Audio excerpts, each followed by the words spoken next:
WFAE.org. Search for WFAE on Facebook, where we are broadcasting on Facebook Live this morning, and reach us through Twitter at Charlotte Talks. And I want to remind folks again about the public conversation tomorrow night, 7 o'clock. It starts at 7 o'clock straight up. At 7 o'clock, live there and on the radio, and you can get information and register at WFAE.org. So, I don't think it changed over the weekend, but just in case, update me on where we stand in the terms of the number of homicides in Charlotte so far this year. So we stand at 49 still. So that puts us on track to reach 95 homicides this year by the end of the year. That's a third more than the 66 or 67 or 68 that the city saw last year. The number keeps changing for some reason. A few months ago, when the number was lower than it is today, we started keeping here at the station an interactive timeline on these homicides, and I know that you've been involved in part of that. Why are we doing that, and what have we learned from doing that? So why we are doing that is because we get these press releases from CMPD every time that someone is murdered, and other things too. But, we are noticing, like, gosh, it just feels like we are getting more and more press releases notifying us that there's been another homicide in Charlotte. And it turned out that we are on this steadier pace of homicides for the year.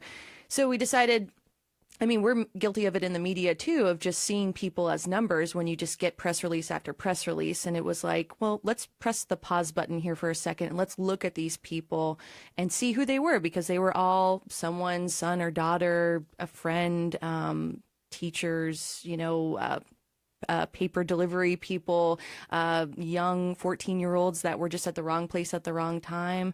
And so this interactive timeline was to show people that these were people and that everyone has a story and that their story is worth looking at. But some patterns have emerged from our plotting these out essentially on graphs, which, by the way, you can look at WFAE.org.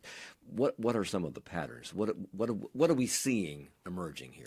Well, it's definitely overwhelmingly males that are on the timeline, and specifically African-American males. I believe 40 of the victims are African-American males on the timeline. So that in and of itself says something. Mm-hmm. And then we've also, when you go to the timeline, you can, another interactive portion of it is look on the map, and you can click on someone's name and you can see this is the address where they were murdered.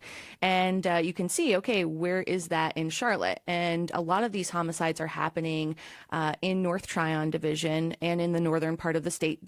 They are two different divisions. There's a North Division and then the North Tryon Division. And I followed police officers in the North Tryon Division. You aired a report this morning about going on patrol with these police officers in the North Tryon area. What is the difference between, what are the two areas now? North Tryon? There's North, which is really like when you look at a map of Charlotte, is like the northernmost part of Charlotte. And then North Tryon is, you think of like the hub of North Tryon Division, where a lot of the crime is happening, as being the 85 Sugar Creek area. That's a big hub for traffic there. Okay, so you went on patrol, and part of that experience aired this morning. What did you hope to learn from doing that? Well, I was really hoping that I would, get to the bottom of why these murders are happening. But surprisingly, people don't just tell you why and when things are going to happen, especially when you're walking around with police officers. But I was hoping to get a better sense of this community. Who is in this community? There are a lot of young people that walk North Tryon, conducting various forms of business. Mm-hmm. They didn't tell me exactly what their business was, but I will say that prostitution, drugs, those are historically issues in that area at all those motels that you have, as well as the gas stations.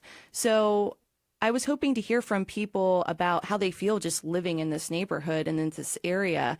And they're concerned. They wouldn't go into great detail about what exactly they're concerned about, but they are definitely concerned about these homicides rising. Well, for people who didn't hear the report this morning, one of the people you talked to on the street, and you were standing there with police officers, mm-hmm. So what they're telling you is probably going to be self-edited. Sure. But one of them said the people on the street are crazy now. Yeah. That they will take your money in the morning and pass you on the street in the afternoon and smile at you. Right. Is that something new? Do you know? I don't think that's something that's new. Talking to the lieutenant that I was in the car with for part of the ride, Lieutenant Michael Abenanza, he said, I mean, he's been patrolling this area on and off for about 15, 12 years. And he's like, and I asked him, I said, well, how has this area changed? Like, have you seen any improvements? And he just said, nope, that it hasn't changed. I said, well, has it gotten worse? And he's like, no, but it's still just as bad as it was. Is he referring strictly to crime, or is he referring to economics, to development, to changes in what the streets look like? Yeah, I think all of the above. I think definitely economics. I think crime as well. I mean, he did say that, and this is a line that we've heard from CMPD throughout the summer, of just people are solving crimes more with guns than they are with fists. So, CMPD Chief Kerr Putney has said that the police are doing what they can to put the brakes on this troubling trend of rising homicides. They're in the hot spots, he says. They're seizing illegal guns. He says they're focusing on repeat offenders. They're looking at suspects who are escalating violence. Did you witness any of that? Did the police officers you were on patrol with engage in any of that activity, or did they need to? They didn't need to while I was out with them, but they definitely engaged with everyone that they came across. I mean, there was one incident that was kind of scary. We were stopped at one of the gas stations. Like, basically what happens is you park the car and then you go out and walk. And we came across a gas station, and there was a guy who was passed out in his car. And one of the first things they said is, this might be a heroin overdose. And he had 2 small kids with him in the car. So for a variety of reasons, that's scary. And it turned out when they knocked on his door, he was just a really tired dad, and it didn't look very good. But once they talked to him and engaged him, they offered to buy him a cup of coffee and sit with his kids while they did that. There was another guy who was drunk in public, and they had to, pour out his beer, and he tried to get in one of the officers' faces that I was with, and she kind of was able to talk him down. And I asked her, you could have arrested him. I mean, he was threatening to spit in her face, that kind of thing. And she said, I could have, but I could, and that would take like maybe 2 or 3 hours with paperwork, or I could let him off with a warning and maybe stay out here and find an illegal gun. So that discretion that they kind of use when they're out walking. There have been so many incidences in the national news and here locally of these kinds of encounters escalating, and the end is not very good for the person, not the police officer. That wasn't the case in this case. What do you think is different? What happened? Why did she or the other officer approach things differently? Is that something new, or is that something that's always been the case in Charlotte? What I observed that I thought was really interesting was the 2 beat cops that I was out with, Officer Ippolito and Shu. They are millennial cops, which I found really interesting. Officer Ippolito's 30, Officer Shu's 25. And, we talked a lot about them wearing body cameras, and they were going on about how much they actually like wearing body cameras, because they're like, we do our jobs really well. If anyone has any dispute over that, I'm happy to go over my body camera footage with them. So it was interesting to see this new generation of cops kind of taking to this new form of technology in a different, more accepting way. And Kerr Putney has said one of the things he's trying to do with the police is build relationships in the community, which is why he wants them out of their cars and on the streets. And you witnessed some of that, because as you said in your report this morning, there were a couple of people that they approached who really weren't sure they wanted to talk to 2 police officers. Right. But once the police officers said, you don't have to talk to us, they were okay. Yeah. There's a group of people that were in the process of moving a friend, and they just had trash bags of clothes outside their car. And I asked the officers, do you know these people? Why are we going up to them? And they said, well, their car might be stalled out. They may be loitering. We're just going to go check it out and make sure everything's okay. And the group of people at first were like, what is going on? Why are you coming up to us? We didn't do anything wrong. And the officers were like, this is a new thing we're doing. We're walking our beat more. You're going to see more of us. We want to introduce ourselves. And once they kind of had that conversation, things just really settled down. And by the time we walked away, they were thanking the cops for coming by. And I think that has a lot to do with how these cops in particular approached these people. Not like, what are you doing wrong? It's, how can we help you? Do they like that part of their job? Or were you able to ask them that? Yeah, the 2 cops that I was with, they really enjoyed that. I mean, they were like, We don't like being at a desk. This is part of the reason why we wanted to be cops, was to be out in the community. So they loved it. I mean, they like engaging with the community in that way. And you also spoke with some officers in the course of your spending time with them who had been on homicide calls. That cannot be an easy experience. Is it taking a toll on these officers? We've had so many homicides this year. Is it taking a toll on them? I think that's an individual case-by-case thing. They did, I asked the police officers about self-care, which is a question I don't know that they get asked a lot about. But both the beat cops that I was with, the younger two, they talked about the importance of being with family, exercising, but also hanging out with fellow officers outside of work, because those are the people that are going to really understand what you're going through and what your day is like. But both of the officers that I was with had gone on homicide calls this year, and they did say, it's not easy to see, and it doesn't get easier to see it. One of them said it's harder when they have to talk to the families. Yeah. Tomorrow, you're going to be airing a story about the impact of these homicides on families of the victims, and you talked with the family of Jabari Stewart, who was 38 years old when he was killed in January. He was the fourth person, if I'm right about this, to die in 2017. That murder is still unresolved? Right. It's still open. They don't have a lot of answers about it, and that's one of the most difficult things about their case. Is that uncertainty. So that compounds the pain of the survivors. They've lost their loved one and they have no closure. They don't know what happened or who did it. Exactly. Is part of it also knowing that justice has not yet been served? Yeah, definitely. And this couple that I spoke to Patrice Warren, who was Jabari Stewart's sister, and then to her husband, who also was very close with Jabari. And they moved to Charlotte to be close to him, to be close to their family. And now they're kind of like, well, what do we do? Do we stay? Do we go? And Anthony said, we need to be here for whenever they catch this person, so we show up in court every day. But when that person or persons is going to be caught, they have no idea. And Patrice told you something that I think, not Patrice, yeah, it is Patrice. Patrice told you something that actually surprised me, and it's something that she wanted to tell other people.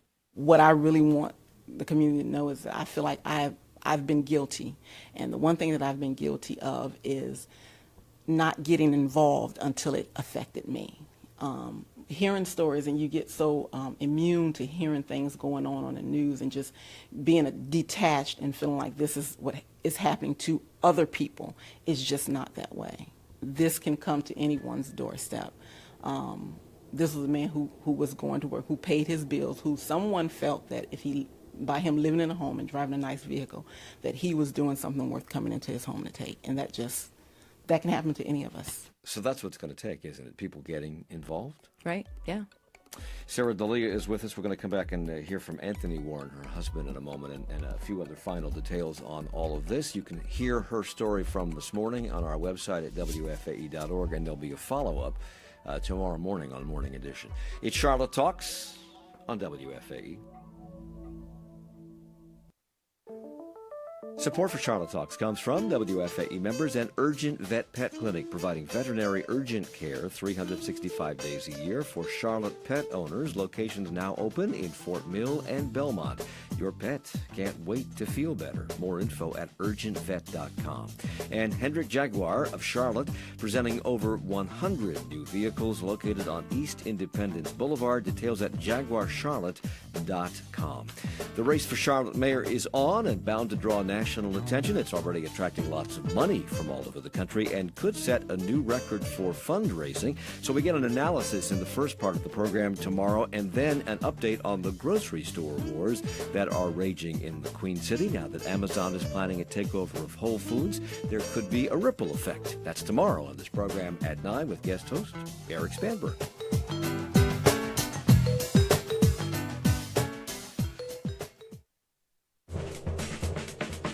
I'm Anthony Brooks. Coming up on the next On Point, are sanctions on China the way to send a message to North Korea?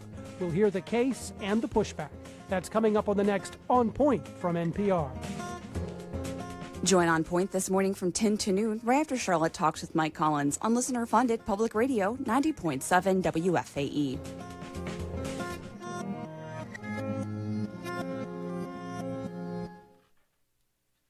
It's Charlotte Talks on listener-funded 90.7 WFAE and 90.3 WFHE. I'm Mike Collins. We're talking to Sarah Delia in this first segment from WFAE News. She's been following the police around and doing some legwork on the rising number of homicides in Charlotte. We just heard from Patrice Warren, who was the sister of Jabari Stewart, who was the fourth person to die this year, and her husband, Anthony Warren. You also spoke with him. Yes, Patrice and Anthony, they've been together for a long time, and they actually met through Jabari. So they all kind of had this special bond together. So Anthony and Jabari were very close. And that sense of unknown and who actually committed this murder is something that he's still really grappling with. And what's very scary is, the amount of murders. So that means that if you're at number 46, and, we were number 4. We want answers, too. And I'm sure the other families are going to want answers as well. Of course, that was that 46. This interview was recorded several weeks ago, so it's already back to it's up to 49 now. Murder rates, crime rates in general fluctuate. Even though we are experiencing an increase in homicides in Charlotte, we are well below the historic high for homicide in the city. From talking to people in the community, from talking to police officers, from following this timeline of murders that you've been assisting on here at WFAE.org, do we understand, are we getting a better understanding? Are police getting a better understanding of why this is happening here, why it's happening now?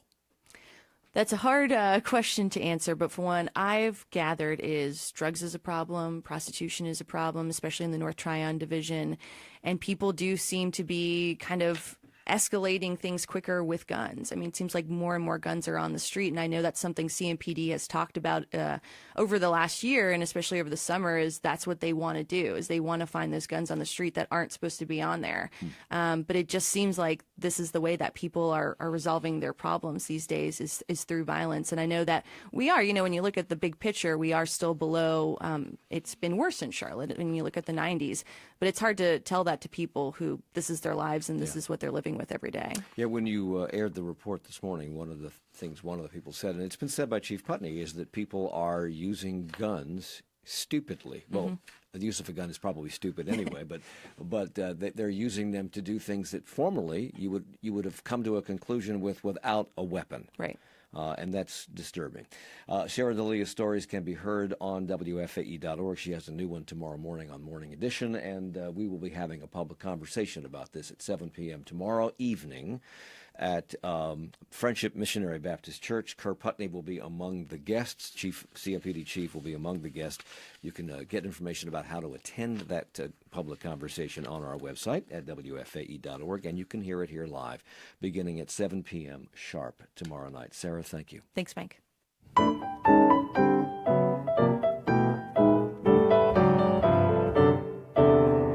Charlotte's growth rate is resulting in the transformation of the city. In earlier times, that would have meant pushing the boundaries for new development further and further out of town. But trends today call for redeveloping older areas closer into town and, in some cases, breathing new life into parts of Charlotte that have long languished. That is just what's about to happen in Charlotte's North End.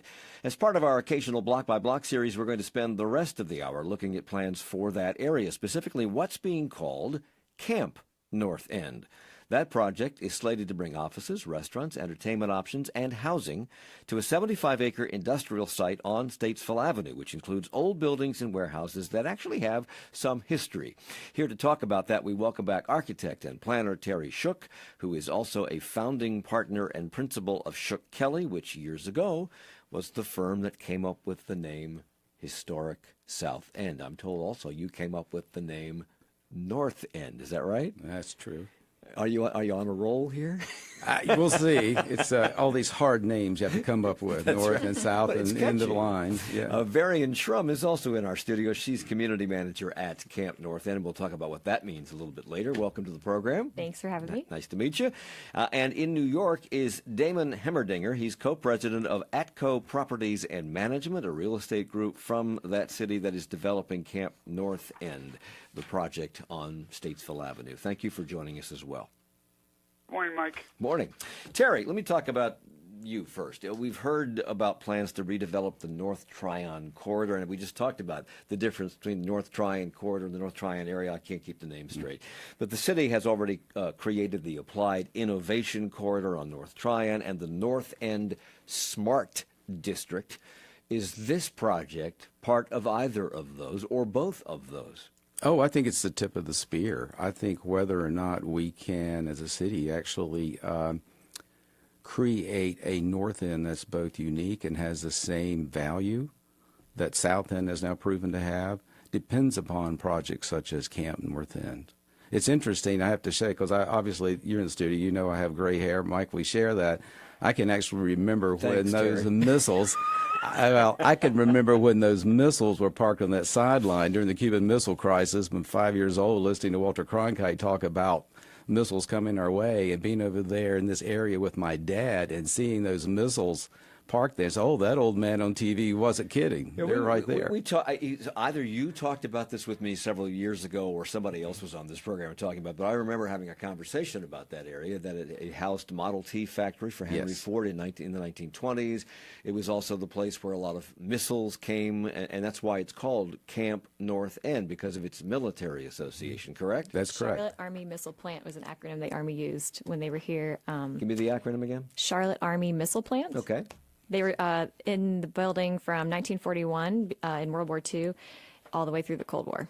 Okay, and that's Varian Shrum. Let's start by locating this project, Varian. You know where it is. You go there every day. Tell people where it is. Sure. So it's on Statesville Avenue, and it sort of forms a giant wedge, I guess, between Graham and Statesville. Woodward borders it to the north. So it's across the street from, or sort of catty corner from Bright Walk, and then there's the Double Oaks Family Aquatic Center that just opened right there on the corner, the Jewish Cemetery. Those are all on Statesville that kind of face the main entrance. Now, I know that you're a millennial. You used to be with Charlotte Center City Partners. You also worked and lived in South End. Mm-hmm. Still do. Compare it to South End. I'm not sure that you were there at the beginnings of South End, but compare it to what your vision is for this to what is in South End today. Well, I think it's probably convenient to draw the comparison because of the naming structure, right, sure. But I think that they're two distinct places with a fair amount of differences. For one, the scale of the ownership. In South End, you have hundreds of little half-acre parcels with as many private owners, and they're being developed in shorter cycles, 18 months, kind of popcorn around the neighborhood.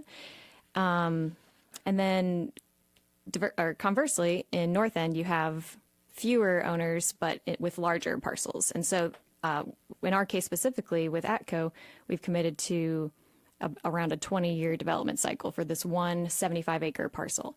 So I think that's an unprecedented opportunity in Charlotte, specifically this close to Uptown, where you have one contiguous site that large that can be developed with a strategy. Let me ask you, Terry, compare it to the vision for South End. South End seems like it's been here forever, but it hasn't been here forever. It was derelict in the 1980s. Was there a similar plan or similar vision? Did you have that vision? Did other people have a vision for South End to what it's become today? Was it a 20-year plan? Was it a 10-year plan? What was it? In many ways, that's true. It's actually, I would think, ahead of plan, which has posed challenges. Because if you go through South End today, you can see, as popcorn is a great analogy. I wish I'd thought that one. But it's so true. You have so many projects in South End, frankly, that aren't good examples of urban development and urban architecture. We've talked about this, too. We've talked about this, you and I. We won't belabor it now. And that's what happens a lot of time when you have rules of engagement, we call them zoning laws, that don't really demand for the public a great urbanism. And the beauty, and I'll say this, that I think when you have large property owners that have a vision and that are interested in a high return on their investment, because, we do a lot of suburban greenfield. We did, Birkdale Village, for example, that when you have a property owner that's grounded correctly and that wants to return the most money and understand their targeted, consumer, then you can actually, in many times, get a better outcome, a better urbanism than you can in an environment where the laws aren't demanding that. Well, Damon Hemmerdinger is on the line with us from New York. He's the co-president of ATCO Properties Management, and your company professes to be very concerned, Damon, about maintaining the historic nature of the area, something that Charlotte is somewhat challenged at doing from time to time. How and why and how will you accomplish that? So I think, building on the comments Terry just made, I think he's right that the zoning laws in Charlotte are focused more on trying to avoid the worst of suburban development rather than trying to actually create something that's amazing. And I agree with him that the places in our country that were developed by private builders that have had kind of enduring impact on their city and enduring value are ones that took a long view, that in some cases took advantage of historic fabric, although not always, and always had an eye towards enhancing the urban experience. And so we're looking to build on those issues. It's not just a question of historic preservation, although that's certainly very important to what we're doing, but we're looking to build upon what's there and adapt it for the modern time. You're sitting in New York City, and I'm curious about several things. A, how did you find out about this opportunity, and what made it attractive to you? And I guess the second part of that question would be, those of us in Charlotte look at that area, and people don't have vision. I mean, they look at an area and they think, that's beautiful or that's awful, and I don't want to ever come here again. And right now, it's the latter. It's been down and out for a long, long time. So how do you spot potential? And given the fact that the potential of any area like that is dependent on a lot of players coming in with similar goals. Yeah. Great. That's a lot of questions. Let me try to answer them concisely. So also, going back to the conversation you and Terry had a few minutes ago, we would not be invested in the North End if it weren't for all of the work that was done before we got involved to create the applied innovation vision, to then refine that into the North End Smart District vision, all the work that went into thinking about if there were a red line, what should that area look like, and just volumes and volumes and volumes of planning work that built a vision for the kinds of program, the kinds of uses that were desired for this location, and also for the wider North End Smart District neighborhood. But let me ask you. Go ahead. I'm sorry. Yeah. Go ahead. So we knew about that work. We are based in New York, but have been actively looking for the right investments in Charlotte for a number of years. Most of what we looked at were value-add kinds of investments, meaning an existing building in the South End or in Uptown where we could create value by some intervention into that building. And found some things we wanted to try, pursued many things, weren't the high bidder on the vast majority of them. But came across this opportunity, or this site, I should say, and spent almost 3 years working on it before we finally acquired the property in late 2006. So the fact, Terry, that he just said, that Damon just said, that they were looking for buildings that they could repurpose, et cetera, among other things.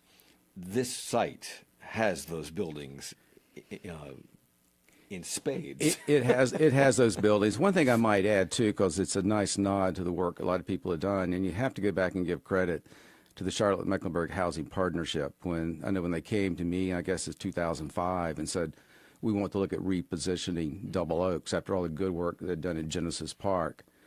And we talked about it, and we all agreed that we had no interest in basically reinventing segregation with newer buildings. because we talked about it, and I shared with them the reality of what's happening in cities across this country, and Charlotte's no different, is that we have a lot of millennials and, quite frankly, boomers that are leaving their houses that are looking for the city. And these people have a grounding that's basically they're risk oblivious, particularly the millennials. Meaning and what? What does that it mean? means, as opposed to risk adverse, which means a person that runs to the gated community in Ballantyne. Okay. That there's a whole group of people that they value what the city has, even danger to a point, and I use that in air quotes, that we knew that once these millennials left the apartments and started getting married and started thinking about kids, and all they have to do is to get in a car and drive around the inner city neighborhoods and find out that a fixer-upper bungalow starts around $400,000 and needs $300,000 worth of love, then the city of Charlotte loses. We've created a suburbanite. We've lost social capital. So we said, look, we think we can do a mixed income, intergenerational, multicultural community out here on Double Oaks, and that was the bet about Bright Walk, and it worked. Right. Some people say it worked too well. We have houses that used to sell for $235,000 now going for like $450,000, $480,000 in the final stages. Well, gentrification is something there's always a risk of gentrification once an area becomes hot, and this project may cause this area to become really hot, but we'll talk about that a little bit later on in this hour. Varian, you are the community manager for Camp North End. I've never heard of this in a project before. What is a community manager? What do you do? What does that title mean? Well, so there's currently 3 full-time employees who are there day to day. We have a construction manager, Scott Carr, who handles everything related to the physical buildings. And then we have Tommy Mann, who just started. He's our development director. He'll be overseeing some of the historic tax credit process and leasing some of the larger spaces. And then I'm the community manager.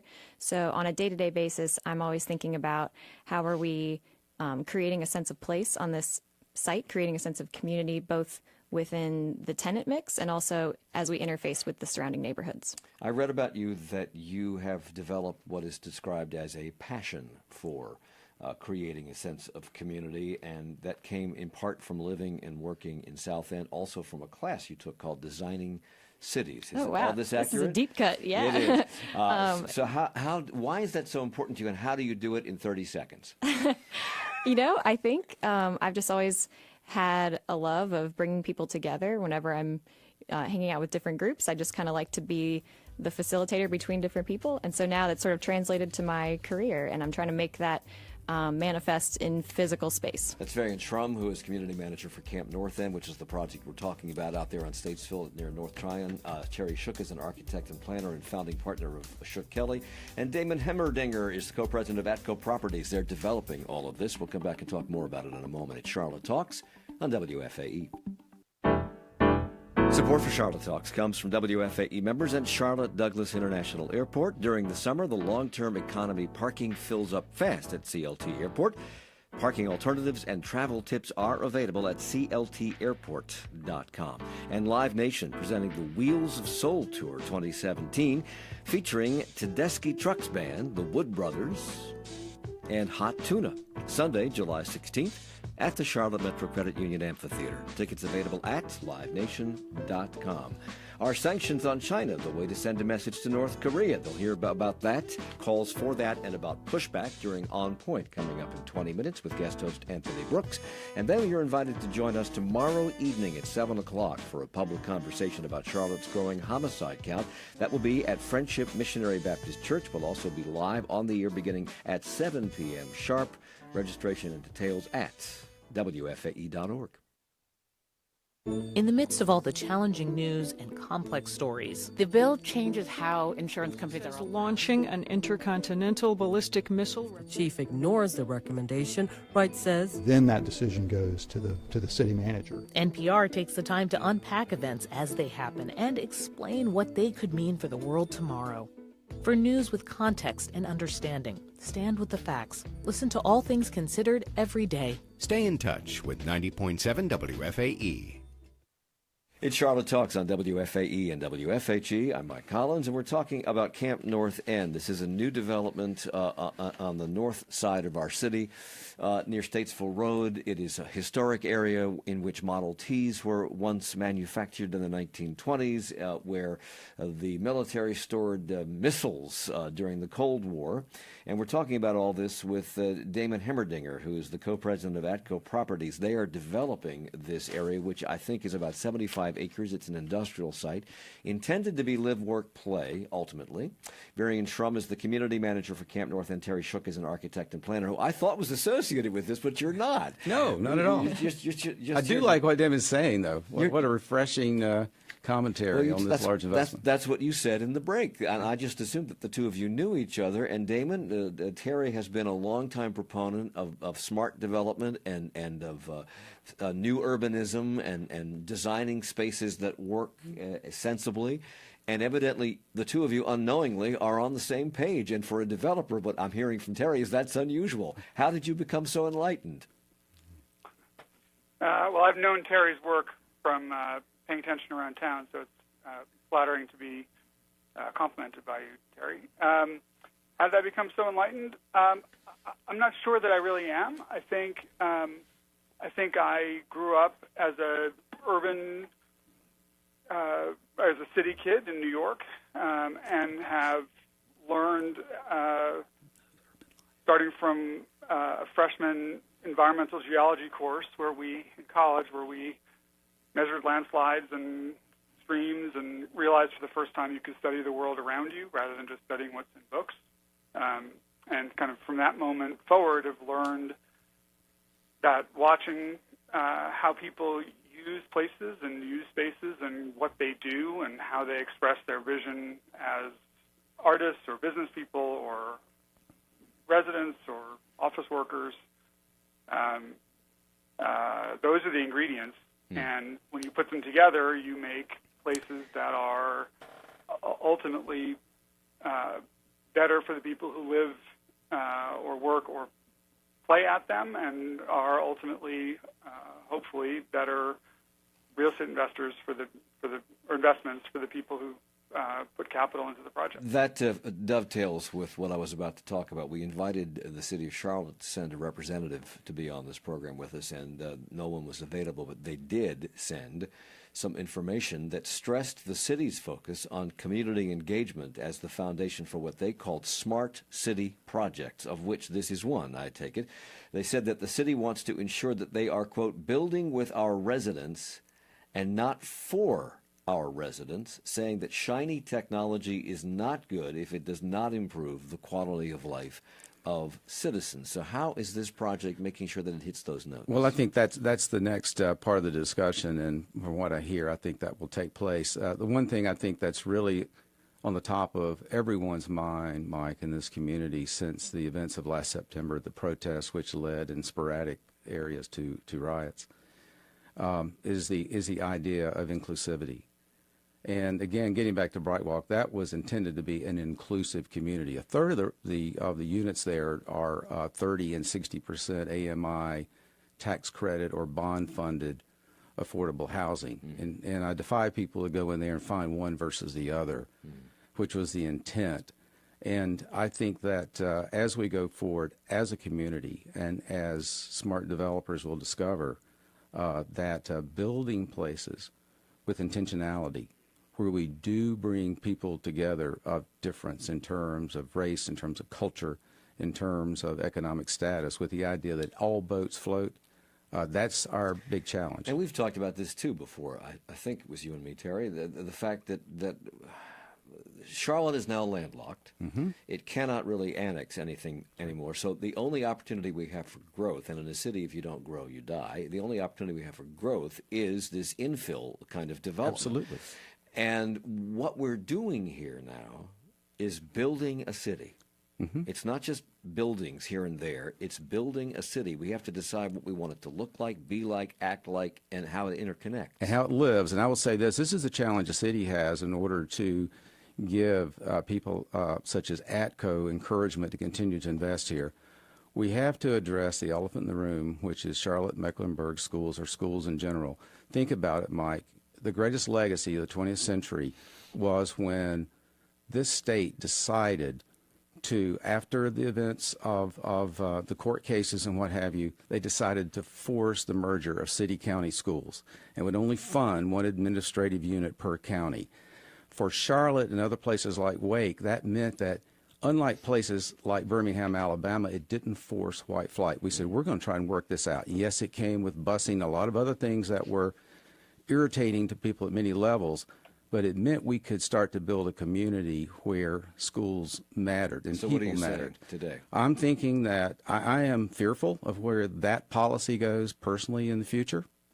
I think that the CMS, personally, we need to really focus on our concept of urban neighborhood schools, be they CMS schools, be they charter schools, so that developers come into our community, such as ATCO, so that efforts such as Bright Walk have smaller schools. Right now we have elementary schools that are 800, and you throw the trailers in, they're 900 students. These things that are huge.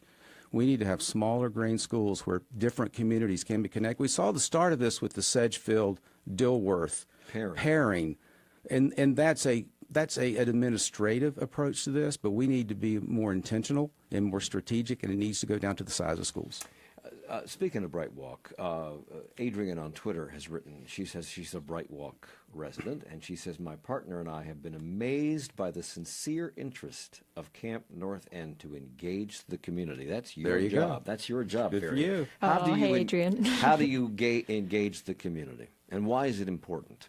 You're building this thing, and it's not really, it's just on the ground floor right now, so why is it important at this stage to engage people in it? Well, I think it's such a huge part of the physical infrastructure in the neighborhood and has such great potential to be a connecting point between these 8 neighborhoods that make up the North End.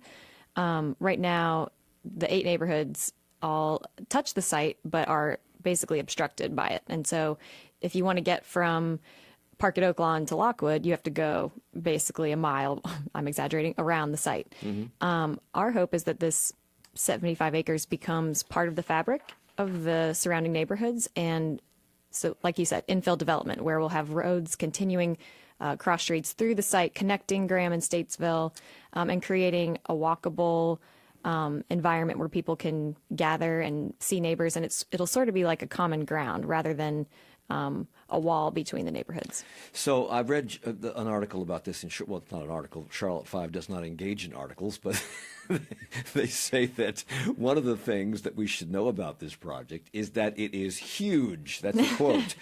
They toured one of the buildings. It was 240,000 square feet, and that was just one of several buildings. It's on 75 acres, 1.25 million square feet of existing buildings.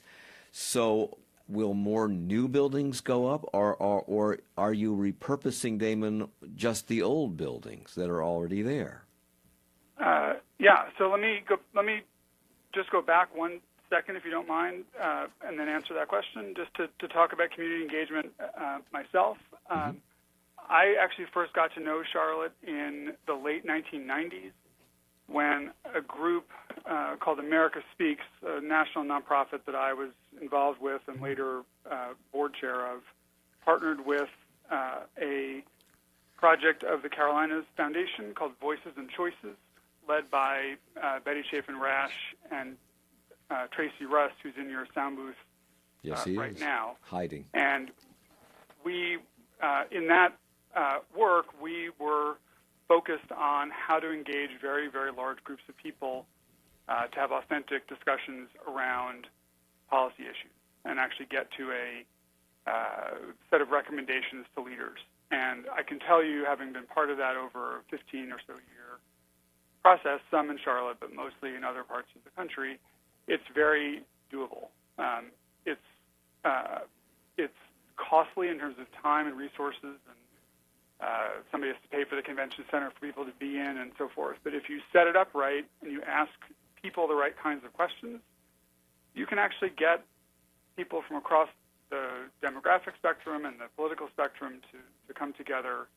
So to talk about a real estate project is pretty easy in comparison to those kinds of things. And it's work that that is just fundamentally core to who I am and to how we approach what we do. And again, in this case, it was aided by the fact that there were years and years of participatory planning work that had preceded us that we could take and execute.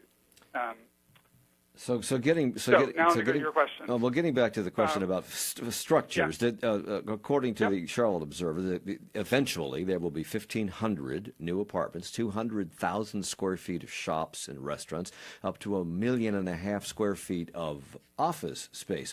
All of this in existing buildings, or are you constructing new structures? Both. We will be repurposing existing buildings. We are proposing in our zoning to commit to the permanent retention of essentially the center half of the site, the core historic experience of the site, and are proposing to be allowed in the future to do new development, new construction that is around the perimeter. And that's a way we think that over time the real historic experience or the experience of the historic place can be preserved and enhanced and enjoyed forever, and also that as other people start to see what a terrific place the North End neighborhoods are, and there's increased demand, we can create new density on what are today parking fields, and in some cases parts of existing buildings that we would propose. So this is a 20-year timeline. I think I heard that in this conversation. But although nothing is up and running at the moment, you're already opening the doors to people at least once a week to come out there. For what purpose? Well, since it's such a long timeline, we don't want to wait until it's all fully baked to open the doors. We want people to experience it in progress. And so we start with Friday nights, 5 to 9. But it goes a little later, but I don't kick people out.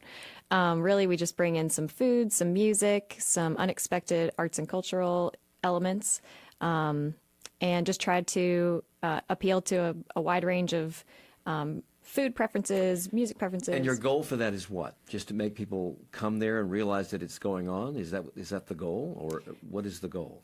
Well, one, to help people be aware of the place, but also part of my job I mentioned is creating a sense of place. And so how do we do that? And so one way we do that is by having these kinds of events or experiences that start to set the tone for what the place can be. What, Terry, what might this do to the surrounding area once it's up and running, or even before it's completed? What is this going to be, like a catalyst project for that region to change its character? I think it is. One thing to note too: South End's 25 years old. If you take all the new development in South End, it's probably 2 times what this site will take, even in many ways. So it is about starting now. It will be a catalyst. It is important. You mentioned gentrification. That's one of those really hot bomb words, right, Mike? That's a double-edged sword. It cuts both ways, because I think the last thing anyone wants to do is have, again, enclaves of only one group. We need to build a city of inclusivity, but at the same time, those neighborhoods where people have made investments of their lives need to be protected. And at the same time, though, I would say that if someone, though, owns a house and they've owned it for 40 years, and they paid $40,000 for it, and they get a chance to sell it for $400, you can't tell them and say, no, you have to be more noble than the person. You can't participate in the vertical housing. Right. So, but if you rented that thing for 20 years and that's all you can afford, and somebody's going to take it and snatch it out from under you, that's a different thing. Right. How much of this project will be devoted, if any, to affordable or workforce housing? Well, Damon mentioned that in the future there's potential for new development, and within that mix there could be housing, and part of that housing mix could include affordable, and I think Damon could speak to that more specifically if you wanted to add on. Damon, we're short on time. So we've proposed an affordability component in our zoning, and to be honest, we're waiting for feedback from city staff on that, but we did offer it out of the gate as something that's important to do. I would just add one comment to what Varian mentioned in terms of Friday nights, which is to say that we've got businesses open and operating and functioning. Some have already been announced. If Hugo Co-working is open now. Goodyear Arts will open shortly. And later this week, we'll be pleased to announce another round of about 15,000 square feet of business. So it's not only the Friday night programming, but we're trying to overcome what you started with, which was people having not enough vision to see what can be, by actually having it be there in a small way, starting right now. We have about 30 seconds left. Lynx, the Blue Line, was a major catalyst for the success of and development of South End. Ballantyne did it without light rail. Can this area do it? Because it's not going to be a light rail out there. It's not going to be light rail, but I'll tell you, I do think eventually the red line will come about. There's problems on that red line, I know, with Norfolk Southern north of Atondo, but what I've been told, that south of Atondo, that goes through this property downtown, is not as important, and that I think we should look at that and what that means for connecting to downtown as a first step to the red line. You can Google Camp North End and find out all about it and some of these events that Varian was talking about, so you can become more familiar with it if that's something that's scratched your curiosity. Varian Shrum, Community Manager of Camp North End, Damon Hemmerdinger, Co-President of ATCO Properties. They're developing this, and Terry Shook, Founding Partner and Principal of Shook Kelly and the originator of the terms South End and North End. Thank you all. Charlotte Talks with my